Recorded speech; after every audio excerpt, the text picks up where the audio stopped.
பாலியல் குற்றவாளி குர்மித் ராம் ரஹீமிற்கு 2 மாதங்களுக்குள் 2வது முறையாக 50 நாட்கள் பரோல் வழங்கப்பட்டுள்ளது சர்ச்சையை ஏற்படுத்தியுள்ளது. ஹரியானா சர்ச்சை சாமியார் குர்மித் ராம் ரஹீம் பாலியல் மற்றும் கொலை வழக்கில் கைது செய்யப்பட்டார். 2 கொலை வழக்குகளில் குர்மித் ராம் ரஹீமிற்கு ஆயுள் தண்டனையும் பாலியல் வன்கொடுமை வழக்கில் 20 ஆண்டு சிறை தண்டனையும் விதிக்கப்பட்டது.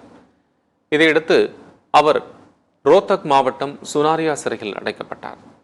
சிறையில் அடைக்கப்பட்ட குர்மித் ராம் ரஹீம் பலமுறை பரோல் வழங்கப்பட்டுள்ளது. இந்நிலையில் அவருக்கு மீண்டும் பரோல் வழங்கப்பட்டுள்ள நிலையில் நேற்று சிறையிலிருந்து வெளியே வந்த அவர் தனது ஆசிரமத்திற்கு சென்றார். கடந்த நவம்பர் 21ஆம் தேதி 50 நாட்கள் பரோல் வழங்கப்பட்ட நிலையில் 2 மாதங்களுக்குள் 2வது முறையாக 50 நாட்கள் அவருக்கு பரோல் வழங்கப்பட்டுள்ளது சர்ச்சையை ஏற்படுத்தியுள்ளது. கடந்த 4 ஆண்டுகளில் குர்மித் ராம் ரஹீமிற்கு 9 முறை பரோல் வழங்கப்பட்டுள்ளது. கடந்த முறை பரோலில் வெளியே வந்த குர்மித் ராம் ரஹீம் கிரிக்கெட் விளையாடியது, பட்டாக்கத்தியில் கேக் வெட்டி பிறந்தநாள் கொண்டாடியது போன்ற புகைப்படங்கள் வெளியாகி சர்ச்சையை கிளப்பியது குறிப்பிடத்தக்கது.